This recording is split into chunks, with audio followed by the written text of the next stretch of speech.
ओडिशा सरकार पंचायतीराज और पानीय जल विभाग आनुकूल्य जलेश्वर ब्लॉक स्तरीय विकसित गाँ विकसित ओडिशा लोकार्पण समारोह म्युनिसिपालिटी अधीनस्थ शांतिया स्टाडियम परिसर में अनुष्ठित हो राज्य में आगामी 5 वर्ष 5,000 कोटी टंका व्यय कार्यकारी हेबाकु थिबा विकसित गाँ विकसित ओडिशा योजना को मुख्यमंत्री मोहन चरण माझी आवास माध्यम लोकार्पण करथिबा बेले एलईडी माध्यम दृश्य प्रदर्शित होता।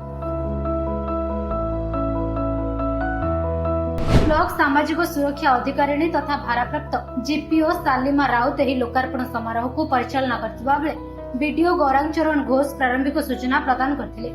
अतिथि जिला परिषद उपसभापति अनुसया प्रधान, ब्लॉक अध्यक्ष मानस कुमार जेना, सांसद प्रतिनिधि तथा प्राक्तन ब्लॉक उपाध्यक्ष ब्रजमोहन प्रधान प्रमुख योगदान करथिले। एही कार्यक्रम में ब्लॉक अधीन रे थिबा समस्त पंचायतर सरपंच समिति सभ्य, जिला परिषद सभ्य, एसएसजी महिला, ब्लॉक समस्त पदाधिकारी, नेतृस्थानीय व्यक्ति और गणमाध्यम प्रतिनिधि माने सामिल होइतिले। जोगाजोग व्यवस्थार सुदृढ़ीकरण, विशेष भाव में उन्नत जनजाति समुदाय बसबास करुथिबा अंचल आभ्यंतरीण और आंतग्राम्य सड़क संयोगीकरण, क्षुद्र पर्यटन स्थलीर विकास और उन्नतीकरण, शिक्षा और क्रीड़ा भित्तिभूमिर संप्रसारण और आधुनिकरण, नूतन अभिनव जनमंगलकारी बहुमुखी प्रकल्पर निर्माण और कार्यान्वयन संभव हो पारिबो।